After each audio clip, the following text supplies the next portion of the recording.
you know how you can like do the transfer to a non-interest bearing.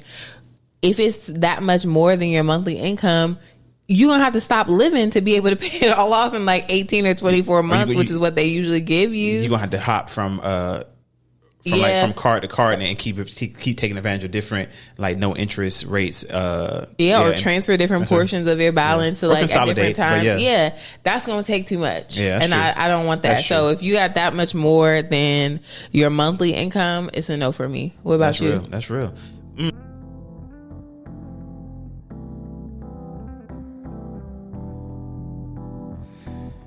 Hey, what's good, everybody?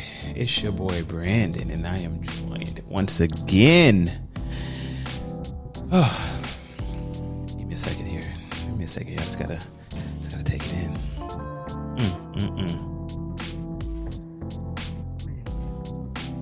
No words.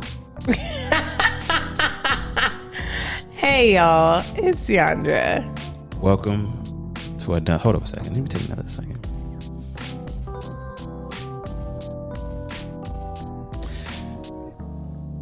What's up, y'all? Welcome to another episode of the Buffet Podcast with Brandan and Ciandra. Yep. Where we give you endless food for thought. So come eat with us. Yep. We started this podcast to review the questions we've asked and continue to ask each other since we started dating. Our conversations will be real, raw, and sometimes caliente, spicy. We both have backgrounds in counseling and are young Black professionals based in the Houston area. H-Town. Yeah, we know just enough to come up with the questions, but not enough to have all of the answers. So you can tune in and listen to us. Yeah. And thank you for listening to us. We appreciate y'all being here. We appreciate it. And if you're watching us, please feel free to like, subscribe, rate. Yeah, and hit the notification bell, you know what I'm saying, so you can get notified every time we drop some new content for y'all. Also, do the same thing if y'all on the listening version of it. I'm not 100% sure how Spotify does it. I know it's kind of difficult, but hopefully we can figure out a way. I'm going to figure it out at some point if it's possible. But if you're on Apple and Autumn and Google, rate, subscribe. If you haven't already, we appreciate it. We're trying to get to our first 100 subscribers, YouTube specifically, but just in general, so we're trying to run the numbers up. Yep. All right, so you were gonna say it. That being said, go ahead, say it. I really wasn't going to say that time. What were you about to say? Now I'm going to say that being said. Okay, so I wanted us to start a new segment, and I think we may have mentioned it in an earlier episode, but I wanted to talk about our most recent date night, or our recent date night that we had a good time on. So tell me, what's a recent date night that we had that you had a good time?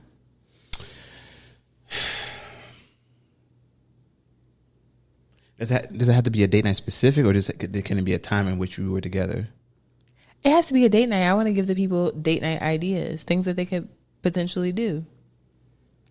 Okay, let me go to my repertoire. I think the one of the, I'm not even sure if we specifically labeled it a date night, but I'm gonna consider it so. I really enjoy when we first moved here to Houston. We hit up Spa World.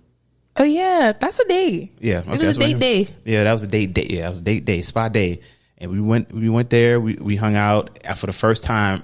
This is the second time I personally have been to Spa World. Yeah, for the first time we made it to the room. Yeah, so the first time I went to Spa World, I thought it was just the saunas and the pool and the baths, the part where you got to be butt naked for. I didn't know that like you leave that part and there's a whole other part behind it where like they got these different hot, cold rooms and things of that nature. So when we moved to Houston, that was the first time I was able to experience that other half and how the food and stuff like that, and being together with her and just chilling and just being. It was a vibe. Yeah, that was a good time. I did enjoy that. Yeah, pay a fee up front. You feel me? And you can spend as long as you want there. They be open early as hell to like late as hell at night, so you can spend all fucking day there if you want. And the interest for the admission isn't bad at all. So no, the price isn't bad, and it's always on Groupon. They got food, so if you stay there all day, you can eat some good Korean food. The portions be pretty damn big too. You can have some bubble tea. Yeah, so like one of my favorite rooms was the the one with the them hot beads. Yeah. It was a clay something room. Yeah, clay ballroom, I guess. It may not be. I mean, maybe name something different there, but I like that room. I like the cold room too. That was good. That was interesting. That felt good. Yeah. Yeah. That was a good time for me. Yeah, I agree. That was a good time. Looking forward to. We finna go back. We're gonna try a different one this time. So if it's as good, we will put y'all on. Yeah, we let y'all know. And share with y'all what that experience was like. Spy Road isn't just in Houston. They everywhere. I do know they are in Virginia. So DMV area. Check them out. Google it. There may be other spots. I think so. I think it's a chain. So they're probably, and if there isn't a spa world, there may be a Korean spa near you, and which would be the equivalent with the baths and the saunas and the different rooms. I love it. Are you ready to get into our first plate? Amuse bouche, bouche amuse. First plate. What's our first plate? What we serving up? Hot. Juicy. Hold up, we got to cut there because she's saying things that y'all ain't supposed to be hearing. Brandon. No. Okay, for our first plate, I wanted us to talk about recently, you may have seen some news about Moneybagg Yo and Ari Fletcher breaking up, which, they say people break up all the time. And each time they say someone breaks up, it hurts my little feelings because I hate to see people break up. But in this particular instance, they said that the man repossessed the car that he got her for her birthday. And I just wanted to talk about what you think about that, about taking back gifts after you break up. Well, this isn't the first story we've heard of this happening. Perhaps it was the most recent. Yeah. And what do I think about Moneybagg taking the car back? It was a gift. I'm on multiple minds on it. The petty in me was like, yeah, take that back. Of course. Take that back. She don't need that. She ain't gonna be able to put gas in that motherfucker. No, I'm sorry. Ari got money. I'm assuming she got gas money at the very least. She out here, right? She out here. Babe, she be singing. Gas money? She be singing. Singing what? I don't know. What she do? I don't know. Ari Fletcher sounds like an R&B name. No, but you're thinking of Ari Lennox, who is actually an R&B singer. But they're not the same person. You sound like something she do. Oh, so we don't. Damn, but she did not. I come back to what I said. I don't know, but the petty in me is like, take that back. You in with me? This is a perk of being with me. Run it back. But that being said, if I remove myself from the petty, I think it's kind of fucked up that you're taking back gifts, right? And unless it was a conditional gift, like because we don't know the context of it, we just seeing the end result of it. But unless this was a conditional gift, like a wedding ring or an engagement ring or something like that, where like this is yours under the condition that we get married, and if you don't, run me back my ring. Gifts should stay gifts. That's fair. Yeah. That being said, on the other, I feel like we talked about this before. What? About gifts, we have talked about gifts. So I guess what I was thinking when I was thinking about this particular situation is, one, does it say anything about the person's finances if they ask for a gift back? I mean, I'm sure you can read into it that, there's something like, the reason you need this back because you're planning on reselling because you can't afford it. But if that was true, if you would have stayed with them, you also would the money have not been an issue? So I see what you're saying, but I don't think it's an indication of your ability to pay for it, because he wouldn't have gotten a car unless the people who sold him the car thought he can pay for it, and if he paid cash for it, it's paid cash. So I mean, I can see maybe he had some money troubles immediately after he broke up with you, and then he need to run that back or something. But I don't know. I don't know the circumstances, but I would say in general, I don't think it is a clear cut indication of what a person's finances is. That's fair. I also, in just thinking about cars and the values of cars, because I had to fix something in my car this week, they depreciate immediately. So it's not the type of gift that I maybe would ask for if I was in a situation and I was hoping for a financial come up. Terrible investment. Don't give me a car. Give me something like diamonds. Give me some real estate. Do you know? A Lamborghini truck, I think. Stop it. Both of them wrong. Why? Well, not both of them wrong. Like, he wrong for buying that goddamn truck. Like, that is such a waste of money, bro. That is for the flex. Buy me a house. That's a flex, my nigga. I think one of them bought the other one land or something like that. So she got money then.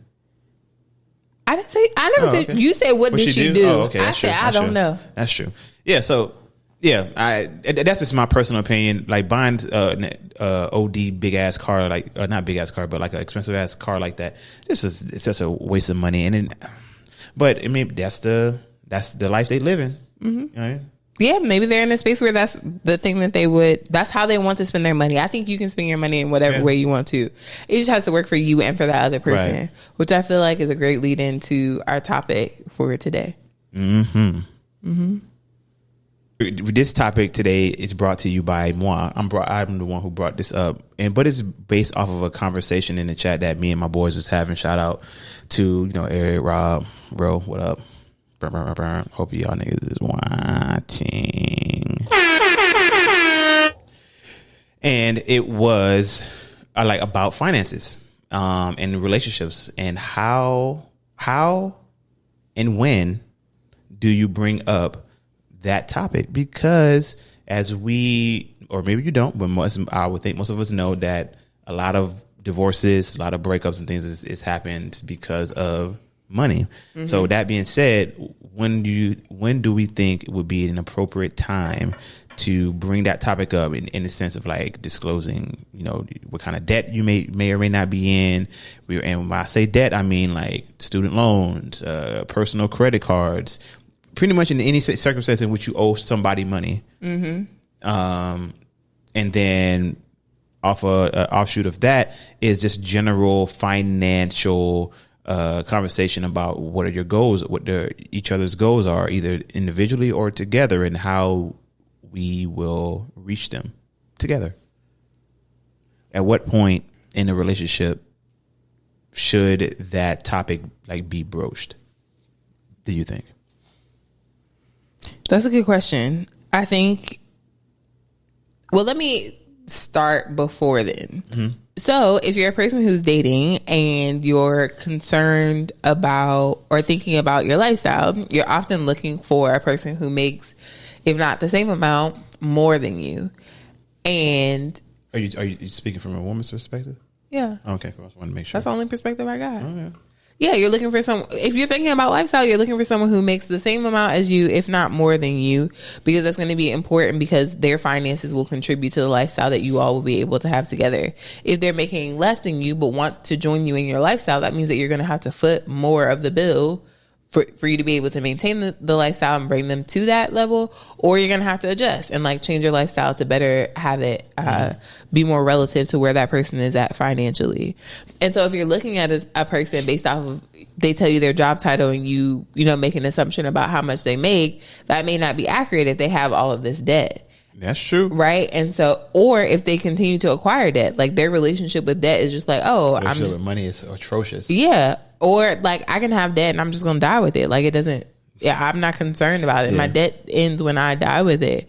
And so I think you need to know that before you get into a space where you have to make decisions together. I hear that. And to your point, while we were saying that, I had a thought about just because they make a certain amount of money, it does not indicate the type of lifestyle that they make.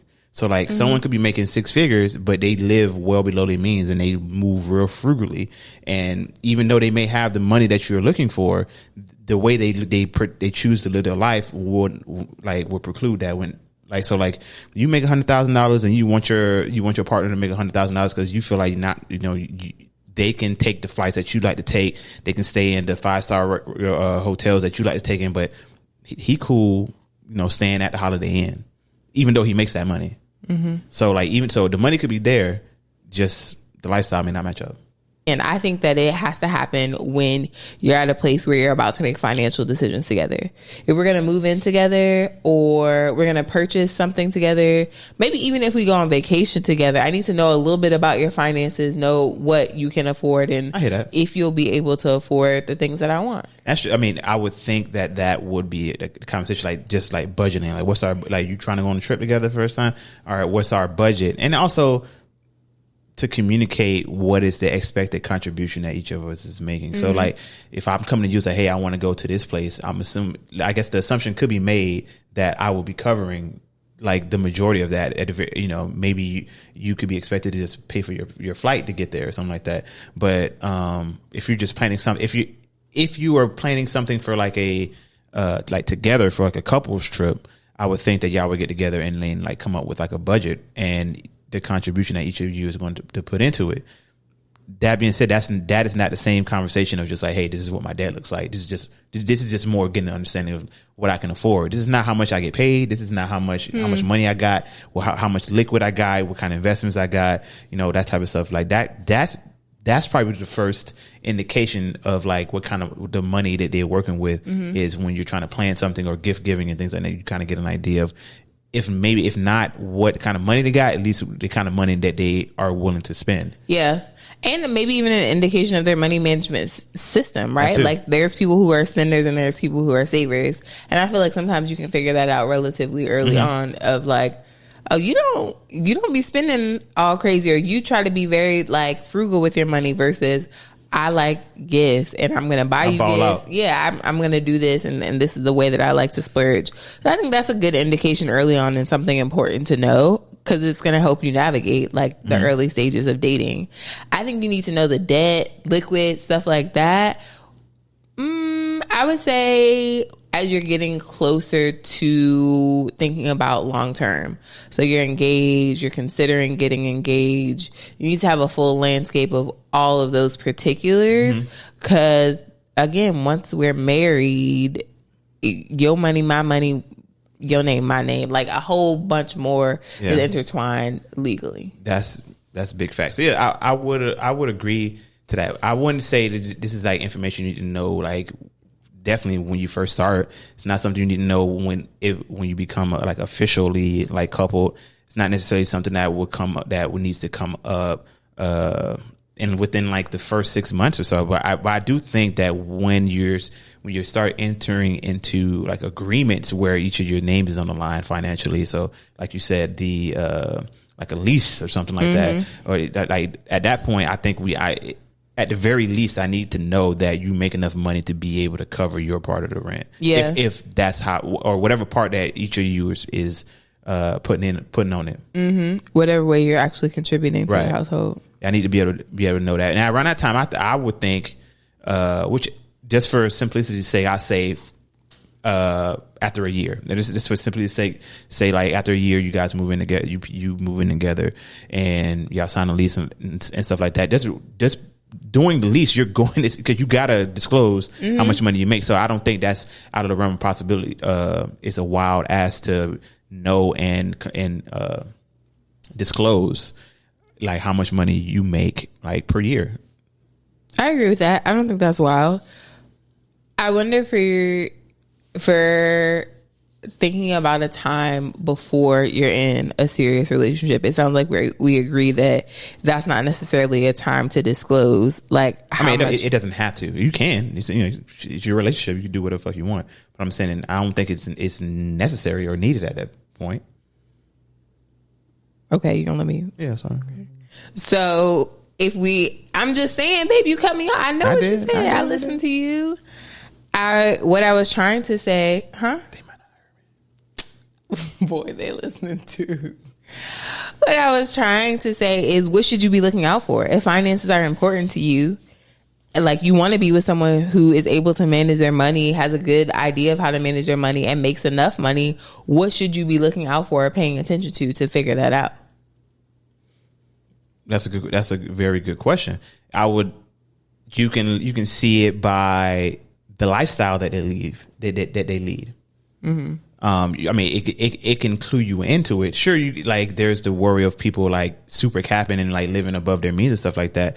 But like when it comes to like where they live, like that's a good indication. Like I saw it was a cruise season, and one of the things that Seth and Kenny was like, there's a difference between leading with your money and then leading with your lifestyle. So it's like, yeah, I can come out and give you this big extravagant gift for no reason, but like you're going to see how I live. Like I'm taking you along this is how I live with or without you. So like on any given Sunday, I'm taking you to this, like we're going to these restaurant like it's regular, because this is what I do. When you come over to my place, you see what it look like when you walk in. You're like, oh shit, high rise. Like, oh shit, like that kind of gives you an idea of like the kind of lifestyle that they may lead. And we're going on the assumption that like they're being honest and they're not capping here. So like you notice those things. You notice you can see like how they dress, the things that they spend their money, the things that they choose to spend their money on. Because people who got money, they may not show it. They may wear like regular clothes, but they generally have something in which I pay my shit on. So like for example, it can be like I don't give a shit about my clothes. I don't give a damn about my shoes, as long as they're functional and I'm okay, respectful. I'm not looking like a fool out here. But we catch a flight, hey, I'm balling out because I love, this is what I value. So like paying attention to those type of things, it gives you an idea of both their lifestyle and just where they choose to spend their money on. And what they choose to spend their money on is also a good indication of how they handle their money. So if they're spending all their money on like bullshit, that's like unless they balling. But if you see them, they're spending a lot of money on like things of quality, things that like that last long, things that that make sense. That's also can be another indicator. Yeah, I think those are great indicators that you mentioned, like what you should actually be looking out for, how they spend their money, what they value, and like what they put their money behind all makes a difference in not only the lifestyle that they have now, but like whatever future lifestyle you may have with that person. Right. Yeah, because you want to make sure that lines up with your values, because like and what's important to you. Maybe you don't give a shit about traveling, but they give it all the shits about traveling. They ball out there, but the thing that you care about, which is maybe say clothes and things of that nature, they okay going to Target. Yeah, and maybe y'all upgrade each other. Yeah, maybe they upgrade you on travel and you upgrade their clothes. It's like, I value this. I'm gonna put the thing that I value into your life as well. I'm gonna invest in this for you because I care about you and I want you to have access to it. So I think that's another indication, I guess, for that equally yoked conversation financially, because then you can like put them on a little bit or her on a little bit more, or on the flip side, like. You may not, you've been living your life how you living and you're not giving a shit about it, but this new person in your life is like showing you the wonders. For a perfect example, I had an atrocious skincare routine. It didn't exist. And then you put me on. I said, you see me glistening, man. You see me looking like, and that shit costs money. I wouldn't put no money into that at all. But like, I see the value of it because you put me onto it. We want you to look young for as long as possible. Photo aging is real. It is. And I got that from Ariel, but yeah, that line. But you needed that sunscreen. You needed that toner. Toner. What is that? Like, bro, there's so many extra steps to go to bed now. It's annoying, but it's worth it. I don't always do it. I'm keeping it stacked. I'm not 100% on it like she is, but I'm definitely significantly more than what I was before. And it's worth it. Maybe it's Maybelline. Okay. So that being said, learning about how much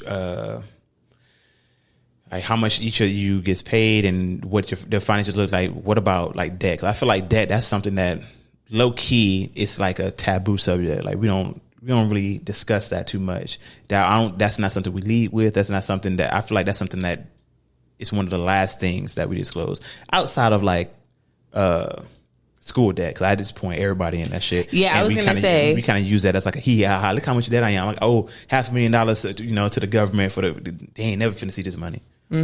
Yeah, I was gonna say school debt I expect most people to have, especially if you don't come from money or you didn't prioritize that. I've like heard different messages about being debt free and like the value of being debt free. If you're gonna be debt free but you don't do anything to build wealth, then being debt free doesn't mean anything. It just means you don't have any debt. Right. But it doesn't mean that you have money. It doesn't mean that you're working towards getting more money. It just means that you don't have any debt.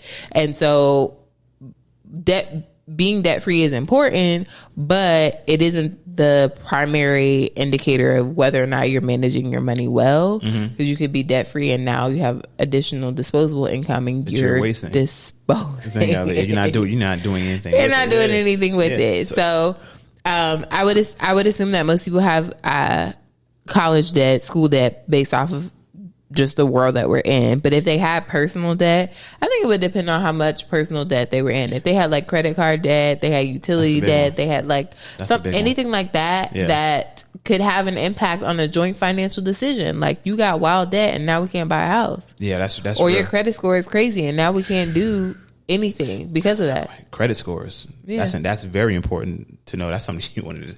I would hope you would know that before like you like get married for sure, or like enter into a long-term partnership. For those of you who don't aren't on the matrimony track. But yeah, like personal debt, I feel like that's more important or a better indicator or a red flag potential. Like it's like school debt, I expect you to have it, and then like by this point I know what you do, so I know you don't come from money, so I know like that debt's probably wild and crazy. Maybe wild and crazy. So it's okay, cool, unexpected, la da da da da. But like, what's your credit card balance is looking like? How many credit cards do you have? Right. You know what I'm saying? Like, what's your ratio of like debt to income ratio? Like, where you at? You under 3%? And you over 10? 15, 20? Yikes. So. Yeah, I think the personal debt is a large indicator. I guess so. Follow-up question: what do you think personally is like would be a red flag amount for you? So like, yeah, if you found out like we need to take care of this before like we take any steps further.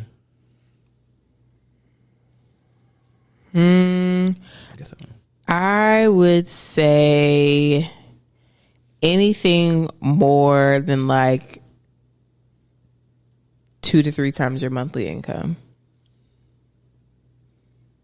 because you got a while to pay that back, and if it's going to continue to accrue interest, like you can't even do anything to get the you know how you can like do the transfer to a non-interest bearing.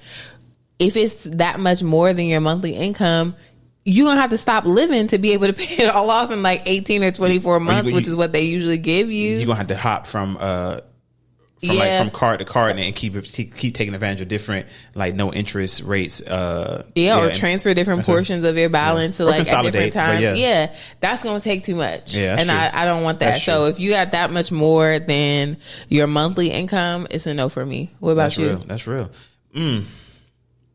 That's a good point. I didn't even think about it like that. I was just going to give like a general lump sum amount of of money. I was like, yo, if you coming in with like 20 racks or more, I'm like, what's going on? But it also depends on like what is that compared to like how much money you make. So you raise a good point. So I agree completely with you. It has to be manageable. Like you have to be able to make your more than the minimum payments comfortably to be able to pay that off. So like you need to be able to pay off more than what you owe plus an interest every month. So I know you constantly like are able to pay it down. Yeah. So like if you're in the hole in the sense of like, yeah, like I'm paying it down, but I'm spending more on the card than like I'm able to pay it down with, and you're just going to be constantly playing that catch up. That's a red flag. That's an issue. I mean, I think I make it happen temporarily. It's more of an issue if it's something that you've identified but don't have any desire to change. If you know this is going on and you're like, dang, I'm fucked up in the game, that's crazy. You want to go out? Like that's true. And you take and then we go into the steakhouses and doing X, Y, and Z and yeah, you're right. If you've identified the problem and have no desire to change it, that means it's going to continue to be a problem. If you've identified the problem, you're working to take steps to resolve it, it's something that you want to change. You've identified that it's an area of potential growth for you, and then you're interested in taking those steps, then great. But if you just out here making mistakes and like comfortably living in this mess, I don't want to join you. That's true. Messy. And that's I would hope within a year of being together with somebody, you will be able to pick up on those signs. Like I'm not sure how they'd be able to hide that if you were paying attention. Mm-hmm. Yeah. It's a no for me, dog. And I agree with you. All right, how you feeling? I feel okay. You finance talk out? Mm-hmm. I feel like we could definitely revisit this topic with an expert, someone who is a financial coach or works in financial literacy. So if you're listening and you're out there and that's you and you have something to contribute to this conversation, we would love to have you on. We're looking to have some guests in the near future. So we would love to be able to connect with you, hear more about, your perspective and what you would be able to offer. And if you're listening and it's not you, but you know somebody, you got a homegirl, homeboy who knows this stuff, send them our way. DM us their name, connect us. Let's go. Let's get this Black networking going. Mm-hmm. All right. So final food for thought. If you broke, just say that. Ooh, wrong one. Nope, wrong one again. There we go. No, the yay was correct. Yay. If you broke. No, we not cheering being broke. If you broke, just say that. Boom. But no, so my real final food for thought is that was it. If you're in a space where your finances are complicated and that would be a red flag for you if you were on the dating scene, or if someone was presenting the same financial situation that you have to you, maybe get that in order before you start dating. Maybe you prioritize your finances before you prioritize love or that's real relationship. Fellas, it's 3 basic things we tell you to do to get right before you start dating for real. Get your money right, get your body right, get your mind right. Mm-hmm. And ladies, the same. I feel like that should be true across the board. Yeah. Get your body, get your money, get your mind right. I mean, yeah, but the things that society values in men are those things versus a woman you can get away with not have the body part for sure. Yeah, but you got a little bit more leeway with your money. With the money part, yeah. So there's for men, you're not going to stumble into like magic millionaire woman who's going to save you from debt and raise you up. That's not in the cards for you, my guy. So for you get your money right, get your mind right, get your body right. I'll start with body because you don't need money to do that. You don't need too much money to do that. The money comes with time and knowledge and experience and skill, which takes time to build to get. But body, you can start that joint right now, or whatever age that you are. Mm-hmm. And your mind as well. Yeah. And that is my final food for thought. Everybody get your money right, get your body right, get your mind right. The trifecta. BM. Body, mind. BMM. Body, mind, money. Mm-hmm. BMM. Baby mama madness. Okay. Make sure to check us out every Monday, wherever you listen to podcasts, Spotify, Apple Podcasts, Google Play. Be sure to subscribe, listen, and rate. Tell a friend, tell your cousin and them, grandma. Tell Pookie, Ray Ray, your grandma, anybody who you feel like would benefit from this podcast, let them know. Specifically, if they single and you know they date in the dating scene, hey, shoot them our info, like our podcast information, so they can get put on game. Somebody that just got in a relationship, shoot them our stuff. They put them on game. If you are already in a relationship, shoot them our stuff, and maybe they can co-sign what we're saying, or maybe they got a different take that they can share with us, and we can talk about it. Yeah. Where can they follow us, babe? They can follow us on IG. They can follow us on the YouTube. So hopefully you're watching us on that right now.